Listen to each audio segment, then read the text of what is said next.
it is this expectation that they should be farther along, or that they should have more success, or that, they want all of these things, and, but if they're really being honest with themselves, they're still hiding. And I think a lot of that comes from our origin stories. And the way that I describe it in the book and kind of to myself is that we all have an origin story, which is essentially the story of our origin. It is the beliefs, the ideas, for some, the religious background, that really shape the way in which we view the world. But there is a fine line that happens as we're getting older, where when we're younger, we don't know that we have these origin stories. We don't know any other story. Our origin story is the story. But as we get older, we realize that there can be other stories and different ideas and different ways to believe. But we have to choose to step out of our own resistance to start rewriting our origin story. And if not rewriting it, at least accepting it for what it is, but then choosing to write a new script.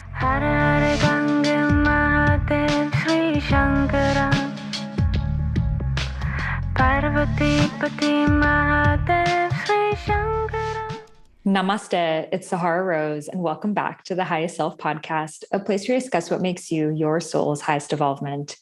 I am really excited to share this episode with you because it's an episode that I wish I had earlier on in my journey. So if this is your first time listening, I began my journey first as a health coach, then an Ayurvedic practitioner, and then essentially shifting into spirituality, but having a lot of fear around what other people would think if I was too young. I had so much fear growing up, wanting to get my parents' approval, that I didn't want people to not like me.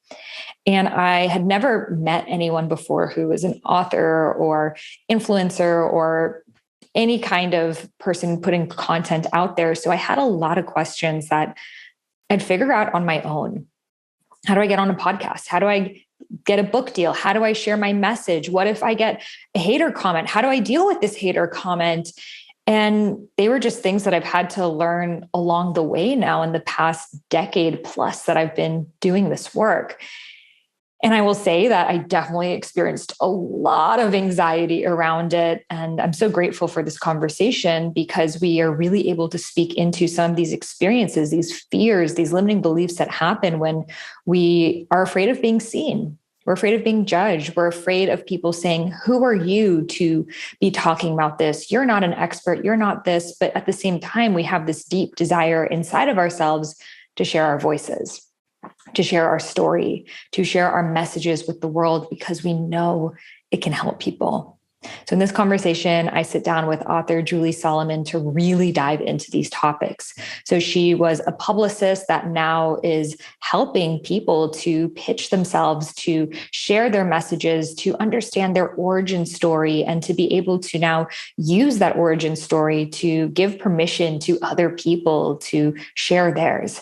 So it's just such a powerful conversation, especially if you want to be a content creator, a coach. Maybe you are a coach already. You're anyone that's essentially sharing your message in any capacity, even if it's internally. But we face all of these fears regardless of how we're doing it. And sometimes when we don't talk about these things, they become bigger and bigger and bigger. And I know for myself, definitely that fear of haters was a huge thing in part of my journey. And it's something that I've had to do a lot of work around. And we really talk about it in this conversation of what do you do when you're getting a hater, and how much more important it is to stay connected to your bigger vision, your big picture why of why you're doing this, and to not let other people's opinions and feedback get in the way. So she offers so many tangible tools, practices, and she also teaches us her method, her 4-part method for you to pitch yourself to anyone, whether it's a podcast, a media outlet, whatever it is. So many people don't know how to pitch. I get a lot of people pitching themselves for the podcast, et cetera. And we really share what, being on the other side, what people often experience and how you can change your pitch. So you're giving value to that person, and then you're way more likely to get a yes. So whether you're a coach, a content creator, or just wanting to share your message more with the world, you're going to find so much value in this conversation. So without further ado, let's welcome Julie Solomon to the Highest Self podcast. And before we dive into this episode, I am so excited to share with you that early bird enrollment is now open for Dharma Coaching Institute, which is my institute that certifies soul purpose and spiritual life coaches. We are recognized by the International Coaching Federation, and in just 6 months, you can actually launch a new and thriving career for yourself as a soul purpose coach. So you'll be able to guide people into discovering the big reason why they are here and moving through any spiritual blocks that are holding them back from living their fullest expression. You will also transform so deeply along the way and really redefine what your Dharma, your soul's purpose is all about. We spend the first 2 months diving into all of the coaching fundamentals, the next 2 months diving into all the spirituality, and the last 2 months teaching you everything you need to actually create a thriving business for yourself, from pricing to scheduling to sales and everything in between. So if you want to get $500 off enrollment, come join our early bird special over at dharmacoachinginstitute.com. You can find that link in the show notes, get some more information, even hop on a call with someone on our team.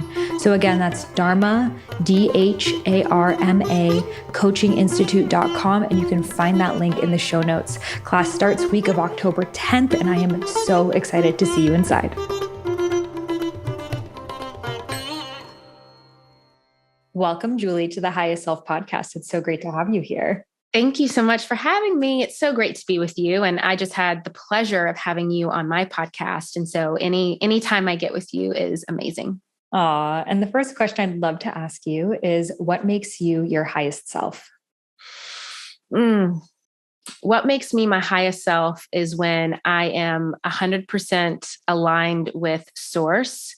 And for me, that means really embodying the ease of being in that mode to receive without expectation. Yes. And allowing ourselves to expand with ease. And sometimes I feel like we think those are juxtaposing things, right? Like if I'm going to expand, it needs to be really hard and it's going to be a lot of struggles. Or if I'm going to choose the path of ease, I need to stay exactly where I am. And I think for a lot of people, they have this genuine desire to share their messages, to share their stories, to create these movements. But then I think a lot of people get overwhelmed by all of the steps that it can take. So then they kind of gaslight themselves. Oh, I don't really even want it. It's not that important to me, because they're afraid that it won't be easy. So a lot of people listening to this, they want to share their message. Lots of them are coaches, want to be coaches, and you really specialize in helping, especially women, get what they want, which is what your book is all about, and share their message, their origin stories, receive press. So first, I'd love to go to what holds us back, right? What holds us back, that fear of being seen, and how can we overcome this? Yeah, the subtitle of the book is How to Go from Unseen to Unstoppable. And that really comes from one of my favorite quotes in the book, which is, you can't hide yourself and expect to be seen.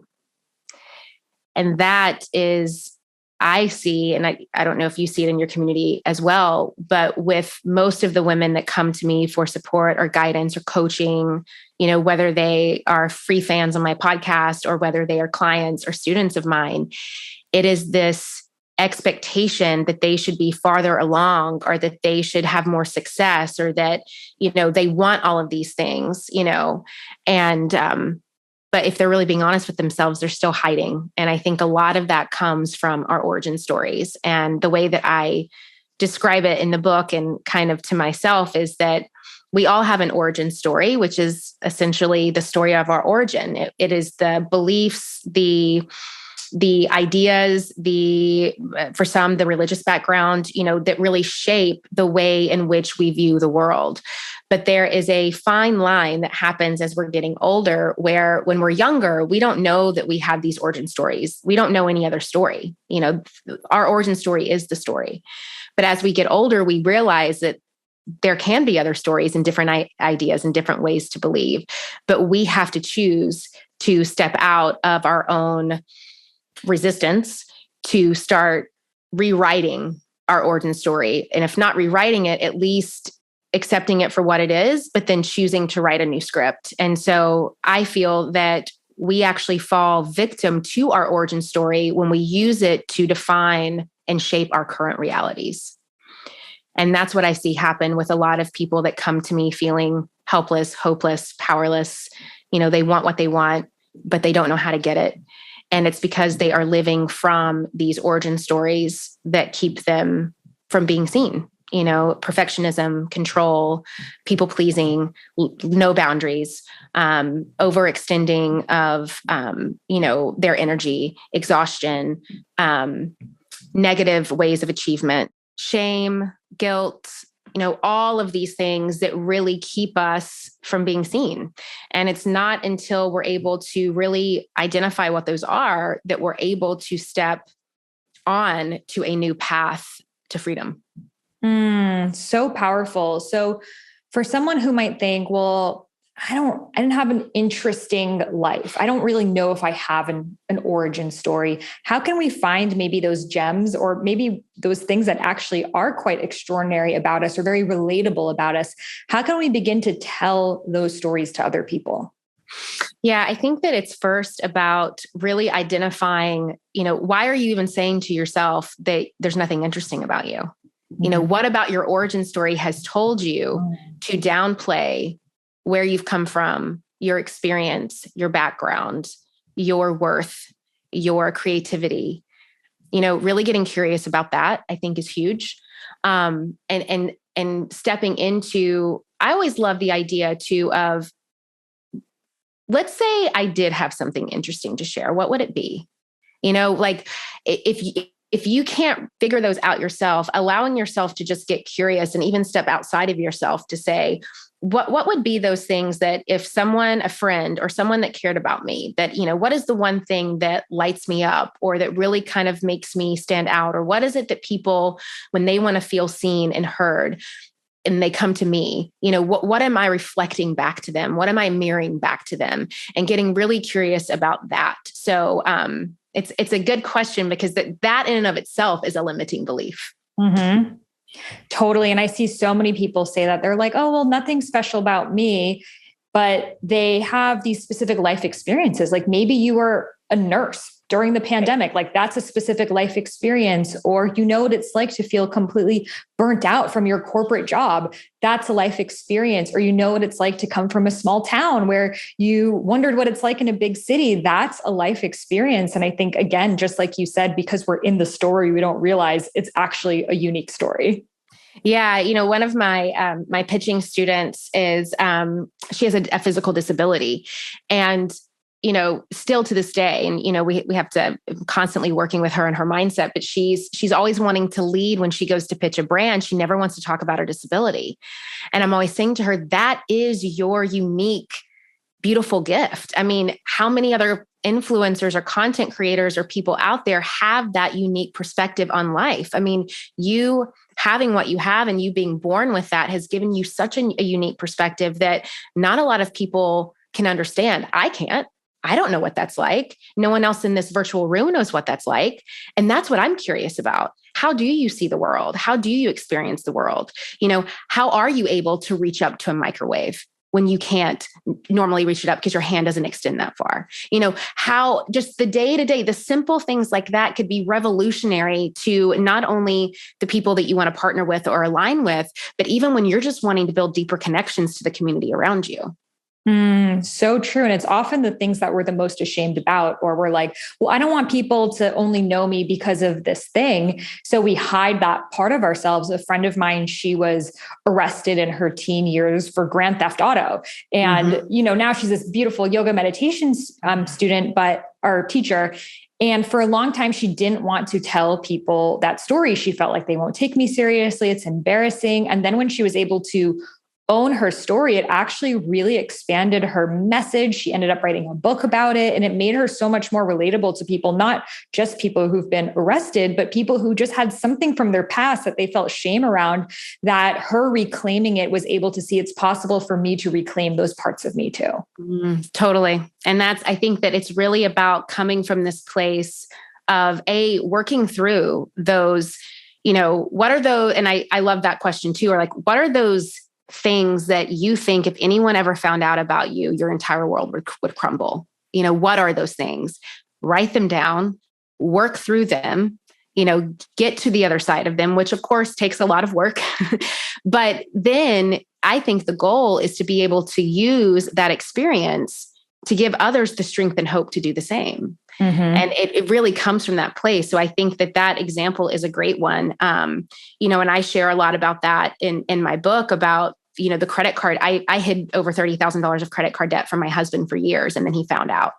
And that was definitely a rock bottom moment for me. And I had to start getting really honest about, why am I so afraid to be honest about money? Why am I so afraid to be honest about, my fear around managing money or using money or overspending money?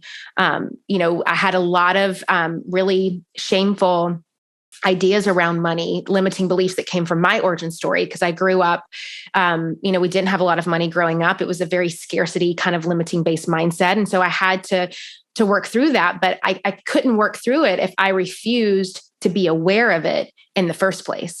So I had to stop sticking my head in the sand. I had to stop denying what was there and the truth of that. And so that would be, I think, a great just jumping off point for people listening that, what are those kind of deep, dark secrets that you never would think that you would want somebody to know, and really get aware about what those are for you, because they're going to reveal to you a lot of deeper origin story wounds that you may have that then can get you to a place that you can start sharing and connecting with people on a much deeper level.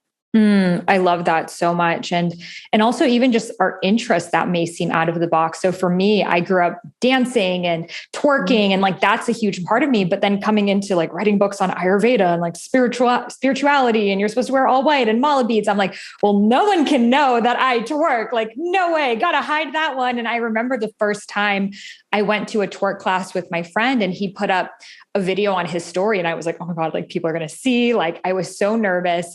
And he was like, wow, I'm getting great feedback. So I reshared it on my story, and I was freaked out. Like I kept, when you keep rewatching your own story, like, okay, like, am I safe? Like, are people going to cancel me? Like, is everything going to be over? And then people were like, wow, cool. Like, I didn't know you did that. And then I started to share it a little bit more and a little bit more.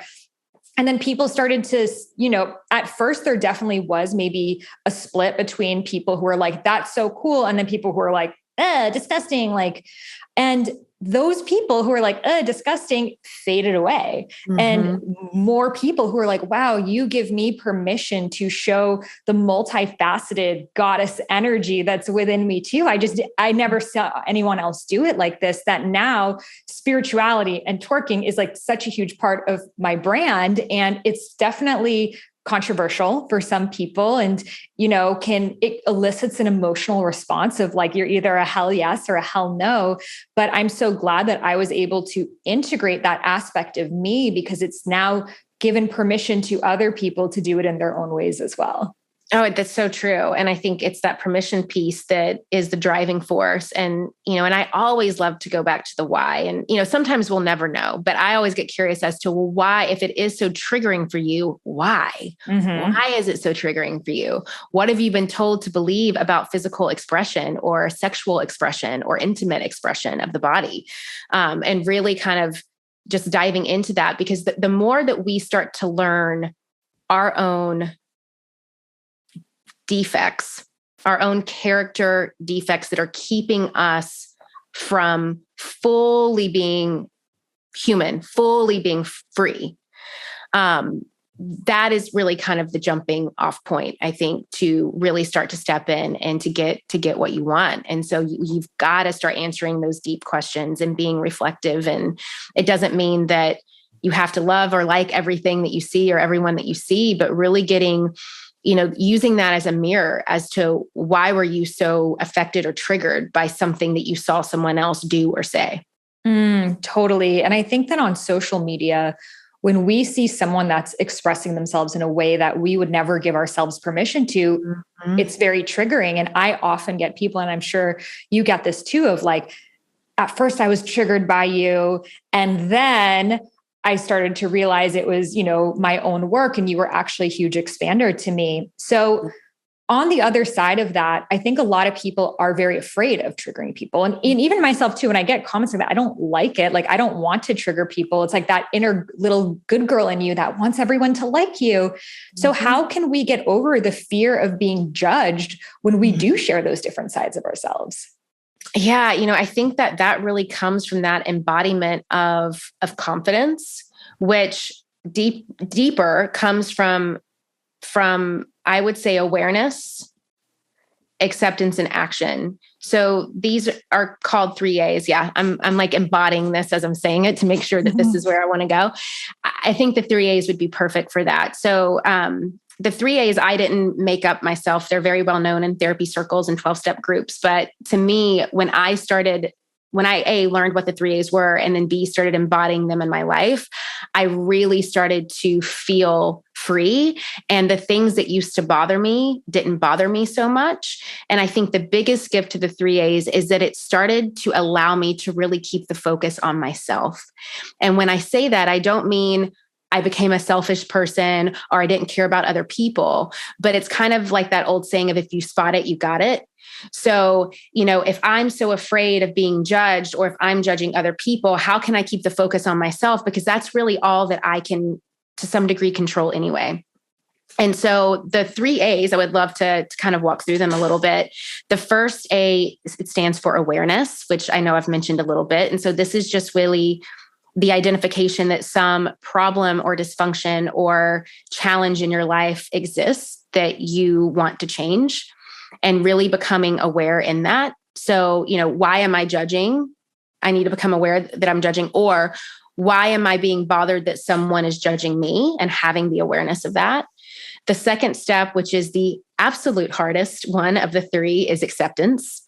And that is the sometimes very uncomfortable place where we have to come to terms with the idea that this problem is not a part of me, this problem is not all of me, but it is a part of me. It doesn't define me, but it does begin and end with me. And this problem or this feeling that I don't want to experience anymore, it's one piece to this puzzle that no longer fits for me, and it needs to be removed.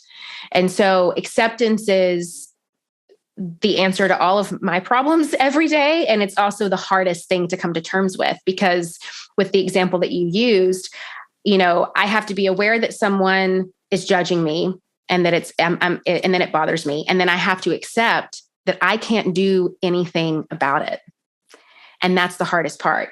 I'm most likely not going to be able to force them to see my side, or to see that I'm this person that I want them to think that I am, or no, like the people pleasing, all of that stuff comes in. But with acceptance, you can just say, hey, I'm going to let you be you. I'm going to let me be me. I'm going to accept what is as it is and nothing more.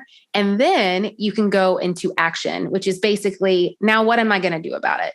And so that's when we can start to really restore and recover some of the things that get lost with the lack of awareness and the lack of acceptance. So this is self-esteem, lack of confidence, lack of serenity, imbalance in our lives, hopelessness, helplessness, all of those things that we start to feel that really stem from not being aware in the first place, and not wanting to accept what is as it is in the second place. So good. As you were saying those, I was like guiding myself through it, because I think people don't realize that it doesn't end. The journey doesn't end. Right. It's just bigger levels of it, right? Like I remember getting my first hate comment ever, and it was so triggering to me. And I wanted to comment back to that person. I was like writing a million things I wanted to say back to them, and like, no, I'm a good person. Like, you just don't know me. You're judgmental. And like, you just witness that part of you that wants to be liked. Yeah. And you're trying to do whatever you can to make that person like you. And I think the deeper level of that, at least for me, is that fear of, if they don't like me, will I be safe? Right. And I think that that's really triggered, especially with media and PR, when there's cancel culture. Yes. And there's like groups of people that could, potentially band up against you. And then I think a lot of us were witches in past lives, and we were burnt at the stake, and we did have groups of people coming against us. So how can we...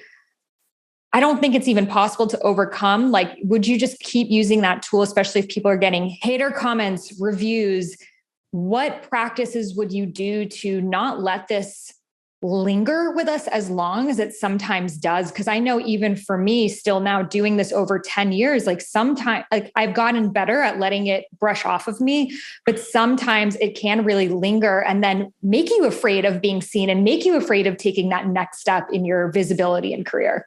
Yeah. So that's, with that acceptance piece, there's a few things I would love to share. So a big thing that is not always easy, but it helps me. And I may have to like just literally talk myself into this. I may have to go outside for a walk, like depending on how triggered I've been by like not being loved and adored and accepted by everyone in existence. Why can't they love me? Well, I get it. I have a whole chapter in the book about how when I was little, I desperately needed everyone to like me. And so I have really had to work on my validation and self-worthiness being contingent on other people liking me.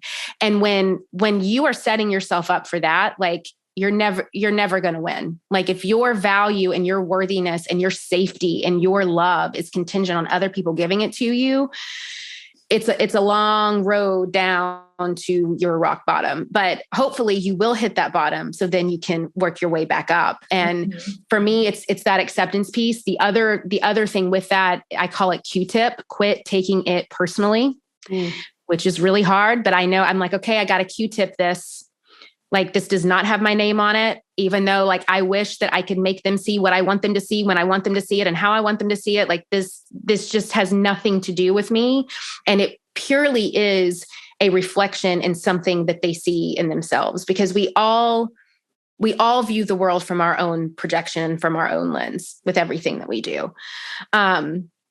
So that's the first thing. There's another thing that actually a mutual friend of ours told me once that I love, our dear friend, Susie Moore, that she just said, as you're growing and you're building a brand and a business and you're sharing your message with the world and you have something that matters that people want to hear, you should expect to get the negative feedback. If you're not getting negative feedback, you're not creating really a lot of impact. Mm-hmm. And so to think that you wouldn't get it is actually quite delusional and insane. Mm-hmm. Like expect to get it. So remembering that is really helpful.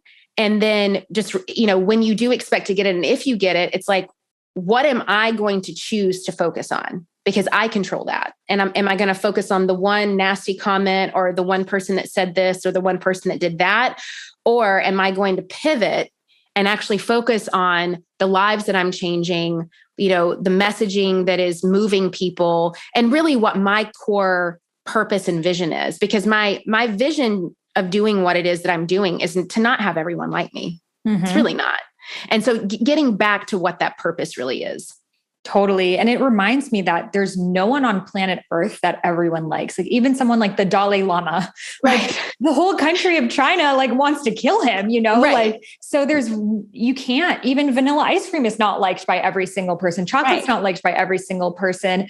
And then sometimes it also, not that Kim Kardashian is like my idol by any means, but I look at that and I'm like, oh, she was actually really able to harness people not liking her and the controversy and build her career that way. I'm sure she's had many therapy sessions and had to create a lot of boundaries and separation. But it kind of seems like today in the media, it's almost like situations happen and then people want to give their feedback and their take on it. Mm-hmm. And sometimes it can be hard for you as the creator to be that person that people have their take on. But it's the same thing of people maybe learn from the experiences of others. I've had like on TikTok, these teenagers like not like what I said. And at first I was like, why don't they like me? And I was like, oh, like this is their way of having a bigger discussion, right? They have to use this person as an example. So if you're being used as an example, great. People are actually thinking about you and talking about you. Right. I mean, and really that is the definition, I think, of, and not that we care about like popularity, but then that, the definition of popular is like, it's not who you know, it's who knows you. Mm-hmm. Now that can stem from, impact and service and a greater meaning of vision, instead of just, I want everyone to like me and I want a bunch of followers. But that really is the core case, that if you aren't making waves, if you're not getting someone to think or feel differently, if you're not, and it went back to what you said with a lot of the women that have come to you to say, you know what, Sahara, initially you were triggering the crap out of me and I didn't like it. But now it's like you have paved a way for me to see things in myself that I never would have saw if I wasn't so triggered by you. So I think it's also important to remember that as human beings, when you look at the history of Homo sapiens, we are hardwired to group off into tribes. And we are also hardwired to cultivate our own tribe and then to disassociate other tribes because that's how we survive. And so it is part of our DNA to find groups of people, of like-minded people that give us the confirmation bias that we need to feel safe, and then to want to exclude other beliefs, ideals, and people that could potentially take some form of our survival away from us. And that's just that reptilian brain stuff that then we have to work on, the awareness of, am I coming from this reptilian brain or am I actually coming from a place of higher evolved consciousness?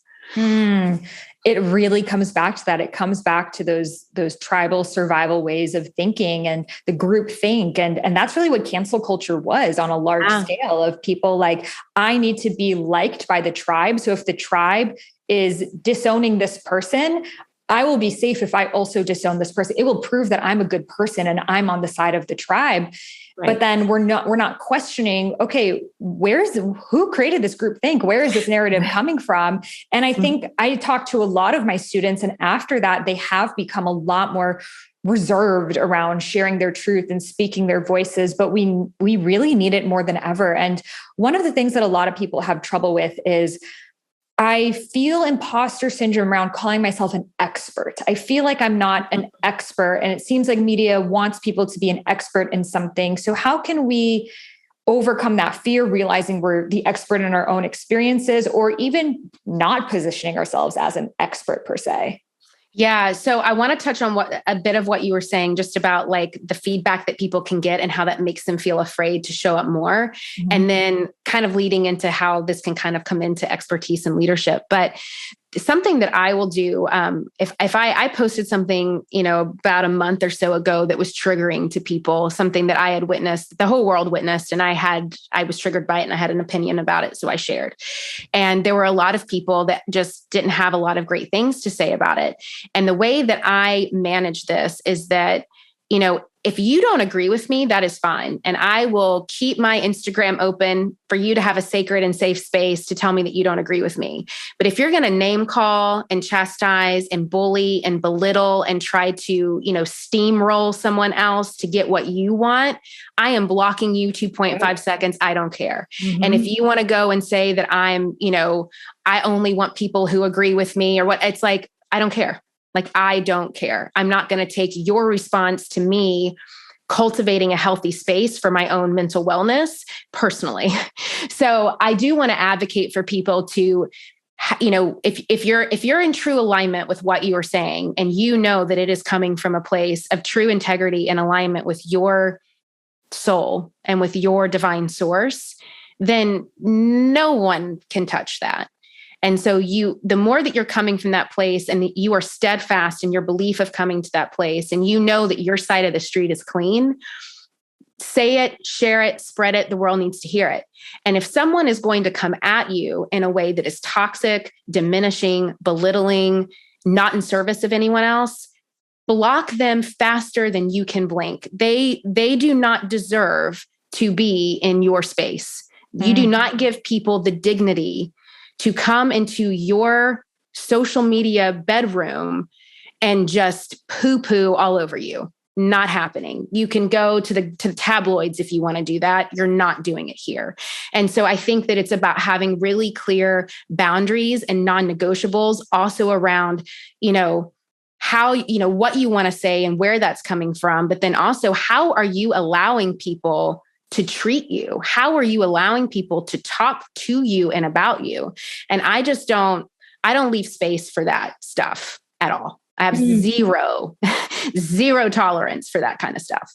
This is such an important conversation because there's so much nuance around it of people like, oh, if you're blocking someone, you're not willing to hear a disagreeing point of view. And I'm the exact same way. If you are respectful, you want to have a genuine dialogue, like I am here for it. I want to hear different voices. But if you are coming with your own perception and your own, that sharp dagger of like, you're not even really here to have a conversation, or especially if I comment back and you just want to keep fighting, like, I don't have time for this. And also going to someone's feed, it's like, I'm coming to your house. Like, I'm not going to come to your house and be like, hey, your carpet sucks and your painting sucks. And why aren't you this? And it's like, you're coming to my house, bitch. Like respect the space. Right. And I'm going to shut the door on you. Like exactly. So when people come on and it's like, if you have such a strong, point of view, go on your own page and post it. But 99% of the people who do this are on private profiles with no profile pictures because they're hiding from themselves, but they want to be seen, but in such a shadow way that they put down people who are sharing their voices. I learned the same lesson in 2020 when there was just so much political noise going on. And I like made a video about like the ICE detention centers, like something totally random. And it just spewed this crazy political debate. And it was at the time that people were saying, don't block people. So I thought, okay, so I kept tolerating the abuse really that was coming and the abuse. And then it just trickled into such a huge thing that made me so anxious. Like my nervous system was off for a good month. After that day, like it really stays with you. And now I've learned that lesson of I should have just blocked them as soon as I saw people were being nasty and rude, because it was taking away from the message. But it was becoming people's ways of like getting attention from someone else's page. And also to people who engage in cancel culture, like I have seen other people engage in cancel culture, that makes me not trust them. Yeah. Because I know that, if anything were to happen, if I'm misunderstood or I say the wrong thing because I'm a human, like those are the people who might take an opportunity. So I think it's so important to know, like, you don't need to hold on to that. And also people who are putting other people down will probably jump on the opportunity to one day put you down. Oh, I mean, yeah. And people that are literally trying to build a business and brand by burning other women's businesses and brands down. Like, I'm not signing up for that. Like, you do you, but like, I am aware that like, that does not feel good in my sacral, and I accept that. And my action is to like, I do not subscribe to any of that stuff. And I think that now that we've been so far removed a couple of years from all of the height of that, it still happens. But, there was an intensity of that. And, it was cancel culture coupled with, BLM, coupled with, just the anger that we all had with George Floyd. I mean, it was a lot happening at once. We were all locked down. It was a lot going on. And I think that now that people have been able to get a little bit farther away from that, and we're not so reactive, and we give ourselves more moments to pause. There's so much power in pausing. Way more can be revealed in that. And so, with that said, I highly advocate for anyone listening to not open yourself up for toxic emotional, psychological abuse. End of story. You do not have to answer to anyone when it comes to that. And you get to decide what abuse is for you. It's going to be different for everyone. You get to decide what is okay and what is not okay. I have an entire chapter on boundaries if you want to dive into it in my book. I'm very, very passionate about that. A lot of times what you'll discover too is that the ones that are coming at you on social media, they don't follow you. They've probably never followed you. They're not in your community anyway. And so they're not someone that you even need to hold any kind of space for, because they're literally coming to attack you because they are so hurt in their own and so disconnected in their own lives. So wish everyone well. And then you move on so you can step into your expertise and into your leadership and really be able to lead from a place of advocacy and from a place of clarity and from a place of true alignment with what it is that you are here meant to do. And it's what Brené Brown says that I love, that she talks about, the women in the arena, that, if you're in the nosebleeds throwing apples at me, like, I'm not really going to give you a lot of time to tell me, like, you're not in the arena doing the work. So leaders, we need leaders. We need leaders to lead us. Followers don't follow leaders. Followers don't follow followers. They follow leaders. We need leaders to pave the path, pave the way, give the followers behind them a path to purpose, let them see what's possible so we can evolve into this new state of being and awareness and where it is that we want to go. So good, resonating with all of your words. And I think it's so important for people to have these conversations because, on social media, we are, especially when you go live and you're being exposed to people who don't follow you, like those are often the people, I think they just like go on people's accounts and just hate, like that's probably because they're in so much pain themselves. And it's like, bless you. I hope you find healing. And I'm not the one to give it to you. I'm not the one to explain. And oftentimes too, those people, they do really want to be seen, but then the more you argue with them, it's like they finally got that juice, that attention that they're looking for, that it's very, very rare unless, you can have a healthy dialogue, but there's a different tone and a different energy. And you can I feel like as I've gotten older and doing this more, I can kind of just see from the beginning, what is the intention of this person's comment? Is it to understand, or is it just to prove themselves right? And if it's the latter, it's just don't entertain. Yep. Agree 100%. So a lot of people now who are just starting, they're wondering, should I focus more on traditional press, like pitching myself to magazines, TV, or should I be focusing more on social media, linking up with different content creators, podcasts? If you were to start your brand right now, what would you put your focus on? I would definitely put my focus on the awareness and engagement piece, not the traditional PR piece. And here is why. For those that are meeting me for the first time, I was a publicist for about 8 years before I got into the business that I am now. I was a music publicist, and then I was a book publicist, and very traditional PR. And so as a publicist, I am telling you, do not hire a publicist unless you actually have something that is ancillary or tangible to promote. And what I mean by that is like a book, a new TV series, a new movie, a new, let's say if you're a speaker and you're going to do a nationwide tour, maybe something like that to drum up press in the regional areas where you're going to be speaking, really having something that goes beyond, oh, I'm a content creator and I have fun content on Instagram. You really need to have something that is tangible that somebody can touch, taste, smell, eat, hold, that I think traditional media really lends to. Traditional media is also a long game. And that's something that people typically, they don't really have the bandwidth or the time or the patience for. I think a lot of people think, oh, I'm going to hire this publicist and then I'm going to get on GMA tomorrow and be famous. And that's just not the way that it is. Especially too with a lot of these traditional platforms like a GMA, like you could have 1 million followers on Instagram and they don't care. It's like, are you going to be the right fit for their audience?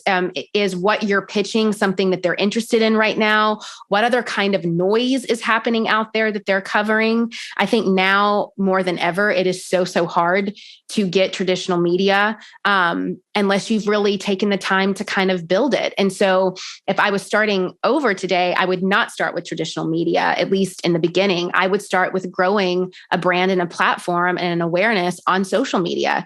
Social media, we have the lowest barrier of entry. We're able to reach people the easiest, even with the algorithm being what it is and people wanting to complain about that. You're going to reach more people faster on a social media platform than you ever would trying to build the traditional media, from the beginning. Over time, it can serve you, yes, but that would be my biggest takeaway. And to really be focusing on the consistency of that engagement. I mean, even with Instagram, it's not really a growth tool anymore. It's an engagement tool.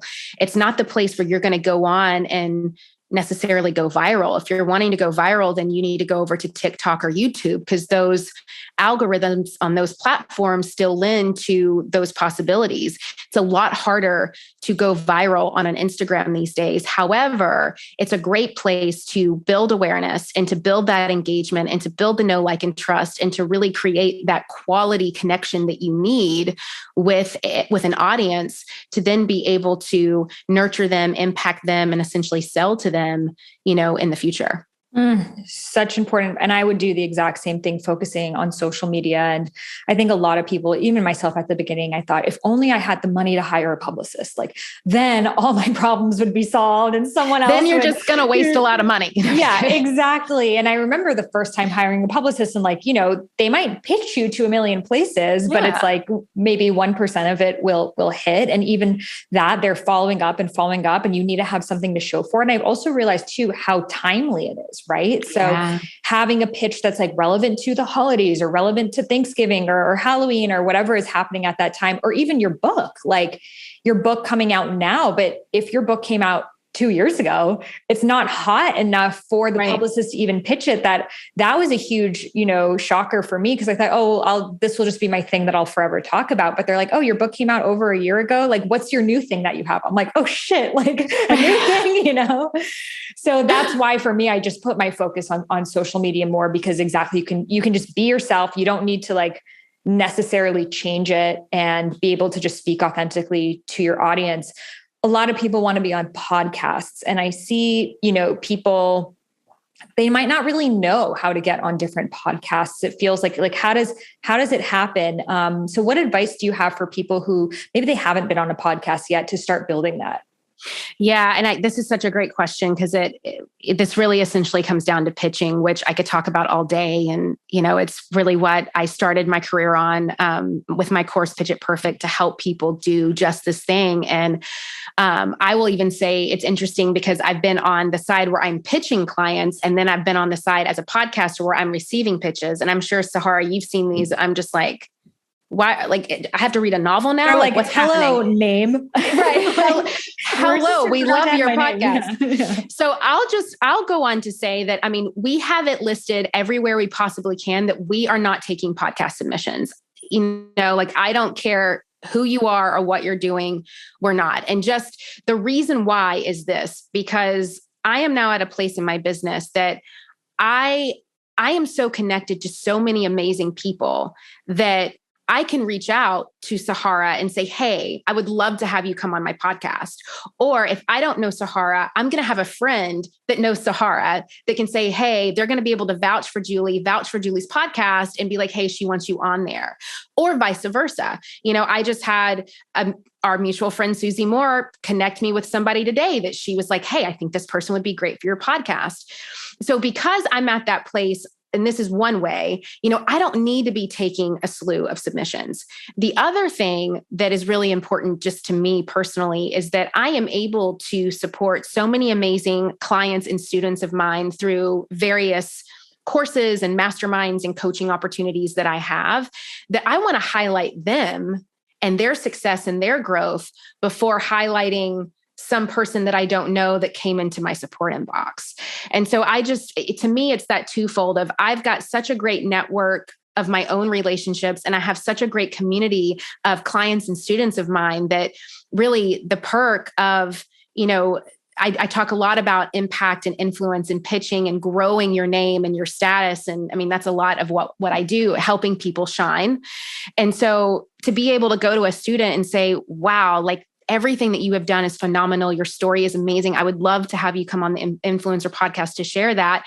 That's going to light me up and light them up and light our community up far more than some random pitch that I get. So that's what I want to say first. I think that, and it's probably not going to make those listening feel very good because they're like, okay, well, you didn't answer my question on how do I freaking get on a podcast? I'm going to say that's how everyone feels. And I think it's really honest. Yeah. It just that is what you're up against. So now that we're aware of the reality and we can accept that as it is and not trying to force it or change it or get mad or be like, F Julie and Sahara, I'm not listening to this episode anymore. We can go into this new place of action of, okay, now what am I going to do about it? And so this is something that even when I was a publicist, I would say to a first-time author who wanted to get on Oprah, I would say, I love this dream. I would love to build towards this dream, but let's start in our backyard first and build it up. So instead of trying to go for the pie in the sky, which you can, like pitch your heart out, go for the pies in the skies. I think it's good to do that because we actually learn a lot from our no's. And that's how you're actually going to refine your pitch. And we can talk about actually what that pitch should look like. So people actually A, open the email and B, read it. But before that, really getting curated on realistically where I am today with my business, my platform, my experience, my niche, the clients that I support. What are the podcasts that reflect that would be a good fit? If I'm just starting out, then maybe there's some podcasts out there that are just starting out that they may not have tens or hundreds of thousands of listeners, but maybe they have 200 or 300, and 300 people is a lot. Like, think about that in a room. 300 people in a room is a lot of people. That is a lot of potential lives that you can change.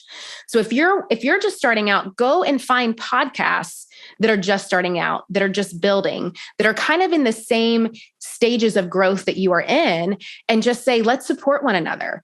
I mean, I know so many women in my various communities that do just that. They'll be starting podcasts or YouTube channels or whatnot, and they'll just start having each other on their shows. It allows you to A, have content, B, not have to go and outsource a bunch of people, C, build relationships, and D, start to really get a knack for, is this something that I really want to do? Is this something that I want to invest in? Do I even like being on podcasts? I don't know, because I haven't done enough yet. So that would be my biggest feedback to those that dream big always, because that gives us a compass for limitless possibility, but also be realistic with where you're at. And that's where the confidence comes in. If you keep trying to pitch these big shows and you're not getting responses, that's not going to make you confident. If you start pitching shows that are reflective of where you are and people start saying, yes, we want to hear from you, we want to have you on our show, that's going to make you feel really good about yourself. That's going to make you be like, okay, I think I can do this. I think I can pitch maybe 5 more podcasts after this, and then maybe 10 more after that. And then you'll start to build and grow. I wholeheartedly agree with everything you just said. And when I first started pitching myself to podcasts, it was like 2016, I want to say. I didn't even have my podcast yet. And I would just look at, very specific ones that were about chakras or, yoga and that kind of thing. And I started to do a couple, and I actually met this girl who to this day we're such good friends. And then we started to collaborate and have each other on, and just that slow build. And I think that it also really helps you refine your voice, tell your story, build those connections. I have the same thing in my Dharma Coaching Institute. The students will interview each other, and it helps them just get that practice. And also, I think some people think that, if I get on the biggest podcast possible, that will be, my ticket to success. But the thing is, I've been on some big podcasts, and truthfully, not always does anything, sometimes nothing changes, truthfully. Right. Sometimes it's just being in front of the right group of people. So it might be a smaller podcast, but it's like exactly on the topic and the niche that you are creating content around. And that will take you so much further than maybe even being on the biggest podcast, but it's very general and very broad. And a lot of the people who listen to that may not be your target audience. Yes. And I think that really also comes down to, what are you pitching and how? The worst thing that you can do is like pitch someone and be like, hey, you need to have me on your podcast because I have a book coming out. The worst. Well, it's like, well, big freaking deal. Everybody and their dog has a book coming out. Like, why should I care about you? Why should I care about your book coming out? What is it that you have to say that's going to impact someone? So you have to be able to craft very quickly and easily and timely a pitch that actually gets someone curious enough to dig in deeper. You do not need to write a novel. Nobody has time to read that. I always say about 4 to 5 sentences max that clearly state who you are, what you're proposing, why it matters, and how it's going to serve my audience. And one of the things that I teach in my framework and my— Can you repeat that? Who you are, what you're proposing, who you are, what you do, what you're offering, why it matters, and then who you serve. So good. Yes. So, and it doesn't necessarily have to be in that order, but those are the key ingredients. And in my Pitch It Perfect program, it's a framework that I use. It's my pitch profit methodology. And part of that methodology that I teach is called the spotlight method. So the biggest mistake that people make when they're pitching podcast, anything, is that they make it all about themselves and not about the person that they're pitching. I want to come on your show because this is what I want, or this is what I need, or this is how it's going to help me, or I have this coming out, or I'm doing this, me. You're not considering the other person on the other end of that and how it's actually going to impact their lives or the lives of their community that they've spent years and time and money and energy and resources cultivating.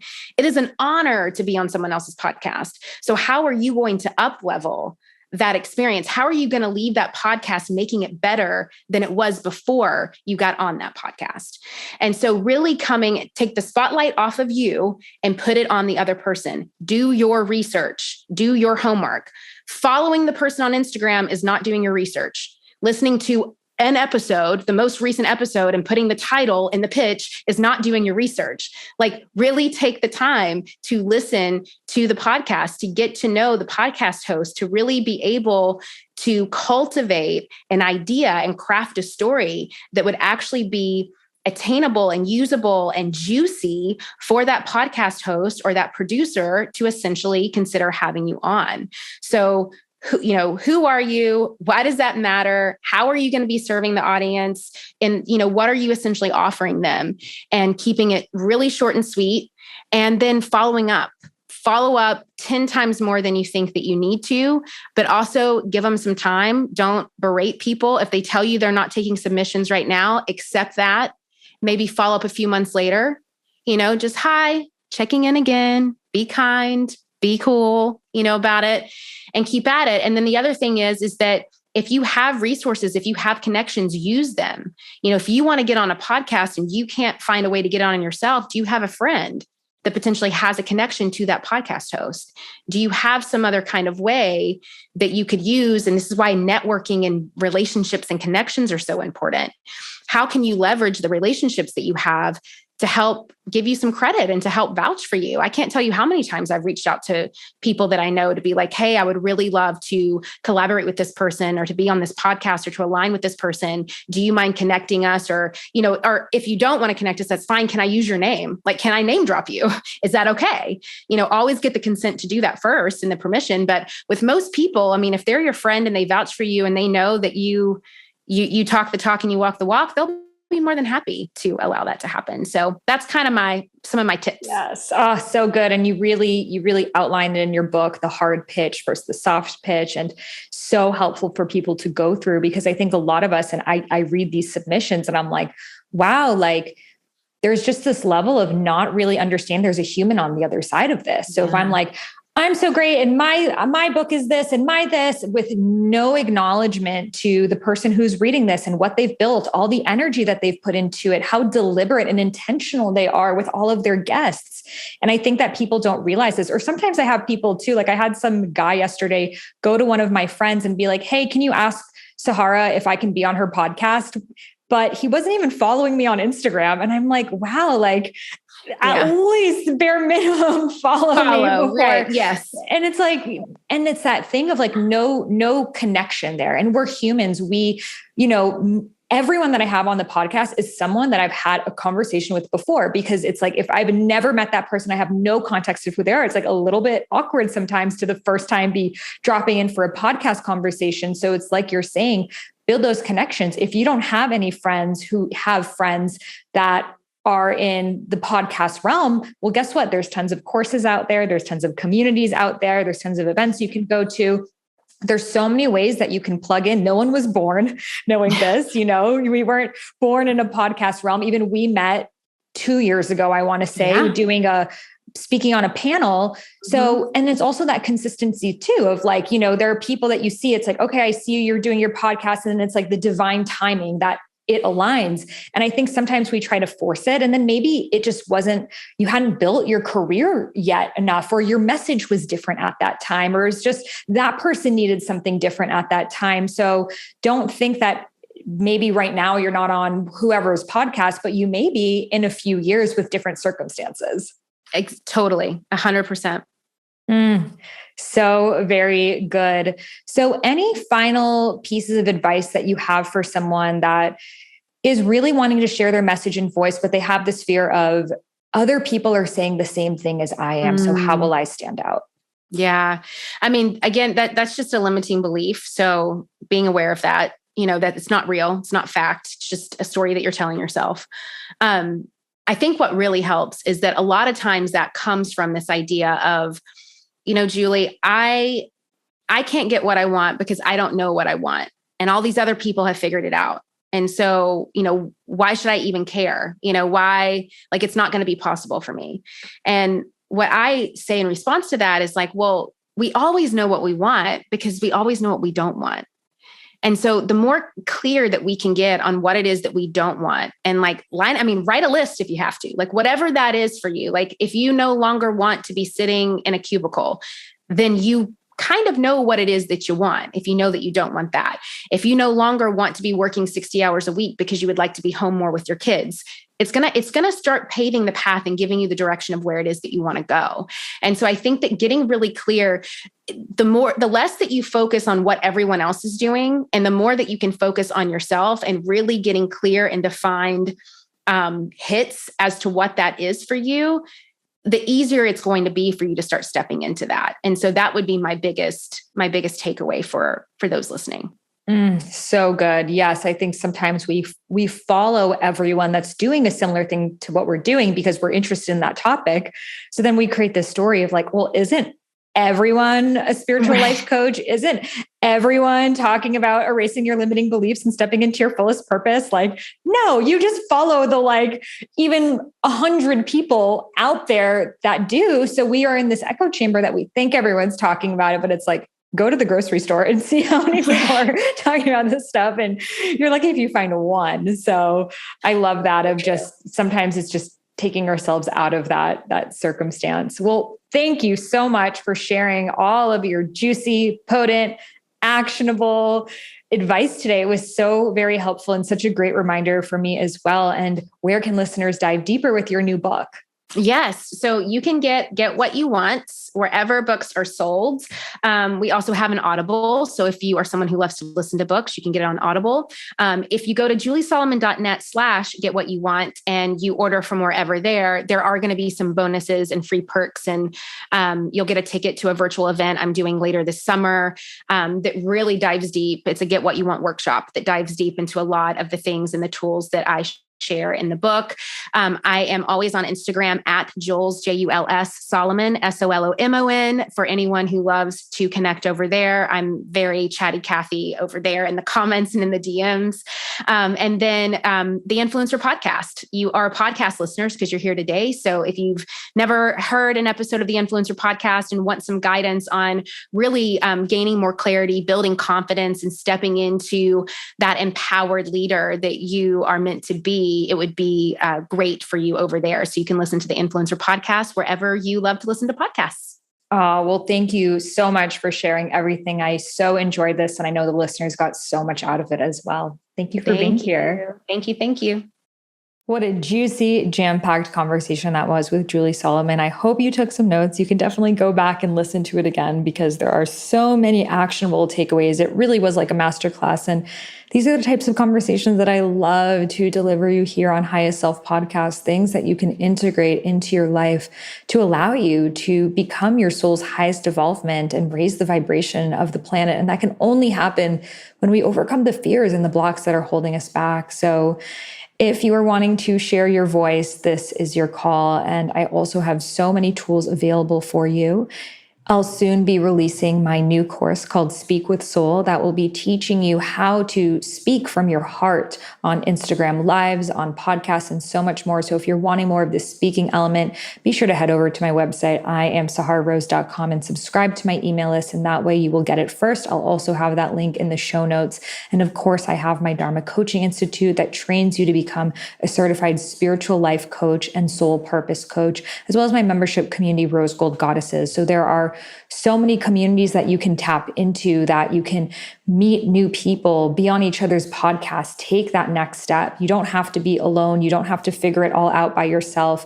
And just like Julie and I connected years before this that led to this podcast, it's so important to be cultivating community, because if we don't have community, we're never going to be able to really expand our network and build those connections that is so necessary that come before getting on the podcast or getting the press. So be sure to join any of my communities or anyone's community that you resonate with, because there are so many incredible people out in this world that you can meet. It just takes stepping into those containers where they are. So If you're interested in divine feminine spirituality and really connecting with your sacred sisters, Rose Gold Goddesses, my membership is for you.